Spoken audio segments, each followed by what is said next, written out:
ഒരു ശ്വാസമെടുപ്പിന്റെ ഗതിവേഗത്തിലുണ്ടാകുന്ന വ്യതിയാനം കൊണ്ട് അവസാനിച്ചു പോകുന്ന ഒരു കുഞ്ഞു ജീവിതം.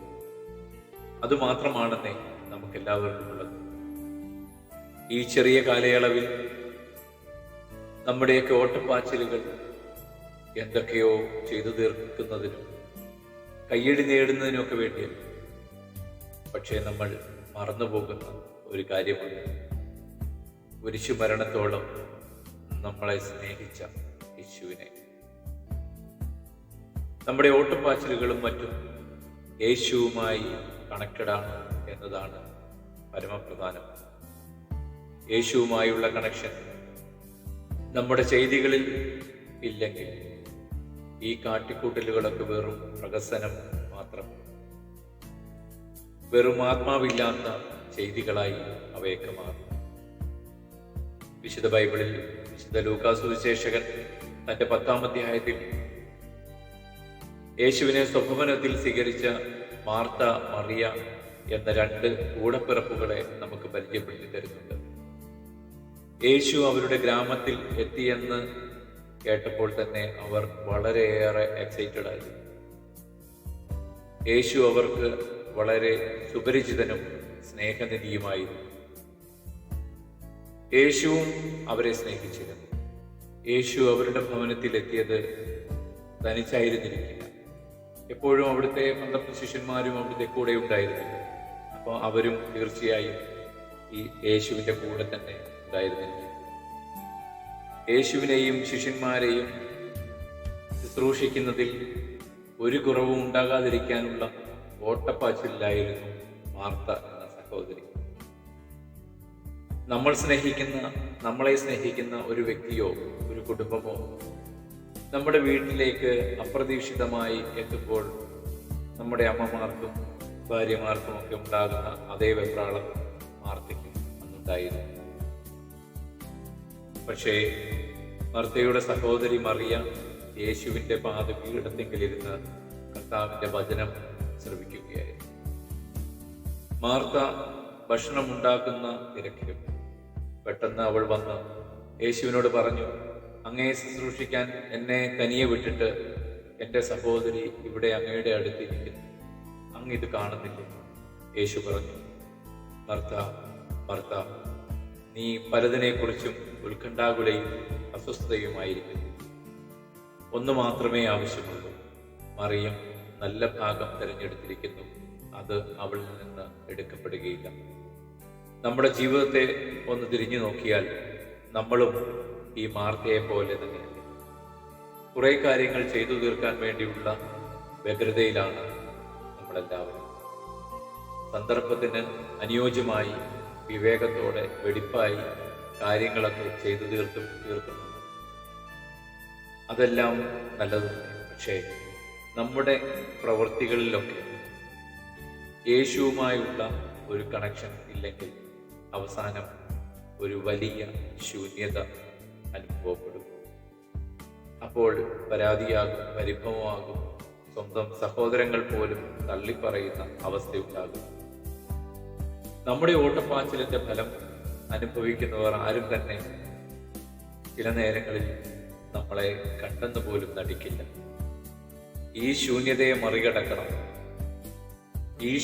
മറികടക്കണമെങ്കിൽ ഈ ശൂന്യതയിലും ഒരു നിറവിന്റെ അനുഭവം നമുക്കുണ്ടാകണമെങ്കിൽ നമ്മൾ ചെയ്ത ഓരോ പ്രവൃത്തിയും യേശുവുമായി ബന്ധപ്പെട്ടതാകണം. മറിയത്തിന്റെ അഡ്വാൻറ്റേജ് അത് തന്നെയായിരുന്നു. മാർത്ത വന്ന് ഈശോയോട് അവളെപ്പറ്റി പരാതി പറയുന്നുണ്ട്. അപ്പോഴും അവൾ ഈശോയുടെ അരികത്ത് തന്നെയിരുന്നു. അവൾക്ക് ജീവിതത്തിൽ 1-ാം സ്ഥാനം ക്രിസ്തു തന്നെയായിരുന്നു. എന്നാൽ മാർത്ത ചെയ്ത കാര്യങ്ങളൊന്നും മോശമാണെന്നോ അവൾ തെറ്റുകാരിയാണെന്നോ അല്ല അതിനർത്ഥം. ഭൗതികതയും ആത്മീകതയും എന്തുതന്നെയായാലും യേശുവുമായി ബന്ധമില്ലെങ്കിൽ ചെയ്യുന്ന കാര്യങ്ങൾക്ക് യാതൊരു അർത്ഥവുമില്ല. വിശുദ്ധ മത്തായിയുടെ സുവിശേഷം 25-ാം അധ്യായം 12-ാം വാക്യത്തിൽ 10 കന്യകമാരുടെ ഉപമയിലൂടെ ചെയ്യുന്ന പ്രവൃത്തികളിൽ യേശുവുമായി കണക്ടിവിറ്റി ഇല്ലാത്തവരുടെ അവസാനം കൃത്യമായി ക്രിസ്തു പറയുന്നു. സത്യമായി ഞാൻ നിങ്ങളോട് പറയുന്നു, നിങ്ങളെ ഞാൻ അറിയുകയില്ല. ഈ അവസ്ഥ എത്ര ഭീകരമായിരിക്കും. ഈശോയിൽ പ്രിയപ്പെട്ടവരെ, നമ്മളൊക്കെ വ്യത്യസ്ത സാഹചര്യങ്ങൾ ജീവിക്കുന്നവരാകാം. നമ്മുടെ പ്രവൃത്തികളൊക്കെ ലോകത്തിൻ്റെ കണ്ണിൽ വളരെ മൂല്യമുള്ളവയാകാം. പക്ഷേ ദൈവത്തിൻ്റെ കണ്ണിൽ നമ്മുടെ പ്രവൃത്തികൾക്ക് മൂല്യമില്ലാതായാൽ പുറകെട്ടുപോയ ഉപ്പിന് സമാനമാകും നമ്മുടെ ജീവിതം. നമ്മൾ എന്തു തന്നെയായിരുന്നാലും എപ്പോഴും ക്രിസ്തുവിനോട് അടുത്തിരിക്കുക, അതാണ് പ്രധാനം.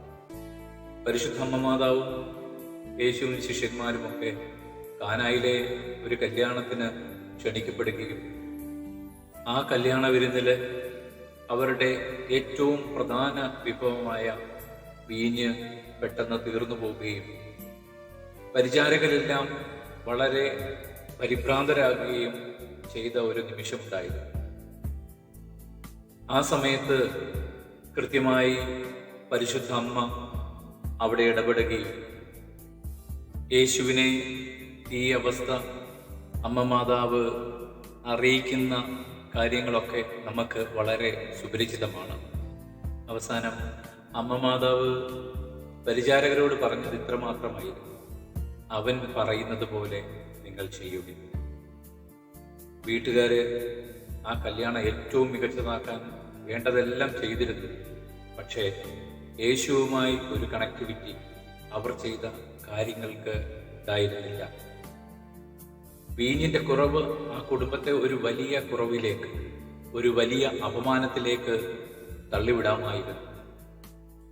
അവരുടെ വേദന മനസ്സിലാക്കി, അവിടുത്തെ കുറവ് മനസ്സിലാക്കി പരിശുദ്ധ അമ്മ യേശുവിനെ ആ കുറവിലേക്ക്, അവരുടെ സങ്കടങ്ങളിലേക്ക് കണക്ട് ചെയ്തപ്പോൾ കാൽ കഴുകാൻ വെള്ളം നിറച്ച് മുറ്റത്തിന്റെ ഏതോ കോണിൽ വച്ചിരുന്ന ആ കൽഭരണികൾ ആ കല്യാണ വിരുന്നിലെ ഏറ്റവും പ്രധാനപ്പെട്ട സ്ഥലമായ കലവറയിൽ സ്ഥാനം പിടിച്ചു. അതിൽ കോരി നിറയ്ക്കപ്പെട്ട വെറും പച്ചവെള്ളം രുചിയും മണവും വെച്ച് ഏറ്റവും വീര്യമേറിയ രുചിയുള്ള വീഞ്ഞായി മാറുന്നത് നമ്മൾ ആ തിരുവചനത്തിൽ കാണുന്നുണ്ട്. പ്രിയപ്പെട്ടവരെ, നമ്മുടെ എല്ലാ പ്രവൃത്തികളിലും, നമ്മുടെ ജീവിതത്തിൻ്റെ എല്ലാ മേഖലകളിലും യേശുവുമായുള്ള ഒരു ബന്ധം, ഒരു കണക്ടിവിറ്റി ഉണ്ടായിരിക്കാൻ നമുക്ക് ശ്രമിക്കാം. എത്ര നല്ല കാര്യങ്ങൾ ചെയ്താലും എല്ലായ്പ്പോഴും തഴയപ്പെടുന്ന അവസ്ഥയിൽ നിന്നൊക്കെ യേശുവുമായുള്ള ബന്ധം നിങ്ങളുടെ ജീവിതത്തിന് മണവും ഗുണവും നിറവും ഒക്കെ നൽകും. അടുക്കളപ്പറമ്പിൽ ആരും മാനിക്കാതെ കിടന്ന അവസ്ഥയിൽ നിന്ന് ഊട്ടുമേശയിലെ ഏറ്റവും രുചിയുള്ള ഒരു പ്രധാന വിഭവമായി ദൈവം നിങ്ങളെ മാറ്റും. ഒരു കാര്യം മാത്രമേ ആവശ്യമുള്ളൂ: നമ്മൾ എന്തു തന്നെ ചെയ്താലും യേശുവിലായിരിക്കണം, യേശുവിനോട് കൂടെ ആയിരിക്കണം. മറിയത്തെ പോലെ യേശുവിൻ്റെ അടുത്തായിരിക്കാം. നല്ല ഭാഗം തിരഞ്ഞെടുക്കാം. ഒന്ന് ചിന്തിക്കുക: നമ്മൾ മാർത്തയെ പോലെ അകലത്തിലാണോ, മറിയത്തെ പോലെ അടുത്താണോ എന്ന് കരുതി ദൂരത്തിരുന്ന മാർത്ത മോശക്കാരി എന്നല്ല. ഇത് ക്രിസ്ത്യാനിയുടെ മുമ്പിലെ ഒരു സാധ്യതയാണ്. ഒരേ സമയം രണ്ടുപേരുടെയും ജീവിതം നമ്മുടെ മുമ്പിൽ ഉണ്ടാകണം. ഒരേ സമയം പ്രവർത്തന നിരതവും ഒരേ സമയം ആത്മീയ ജീവിതവും ഉണ്ടാകണം. എന്നാൽ ഈ രണ്ട് ജീവിതവും ക്രിസ്തുവുമായി ബന്ധപ്പെട്ടിരിക്കുക എന്നതാണ് പ്രധാനം.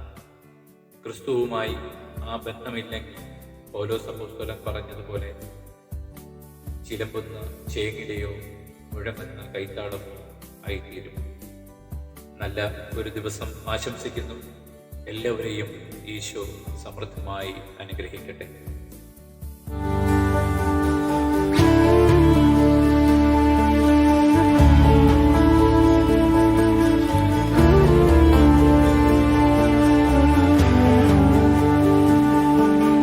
യേശുവിൻ കൂടുള്ള യാത്ര ആനന്ദ ആ മാറോടു ചേർന്നിരുന്നാൽ ഭയമില്ലയേ. യേശുവിൻ കൂടുള്ള യാത്ര ആനന്ദമേ. ആ മാറോടു ചേർന്നിരുന്നാൽ ഭയമില്ലയേ. അൻപേറുന്ന കൈകളാൽ അത്ഭുതമായി നടത്തിടും മാധുര്യമേറും മൊഴികളാൽ തൻ സ്നേഹമെന്നോട് പങ്കുവയ്ക്കും. ഒറ്റയ്ക്കു വിടുകയില്ല, മടുത്തു മാറുകയില്ല. ഒറ്റയ്ക്കു വിടുകയില്ല, മടുത്തു മാറുകയില്ല. അന്ത്യം വരെ ആ ചുടുമതി. യേശുവൻ്റെ കൂടെ മതി.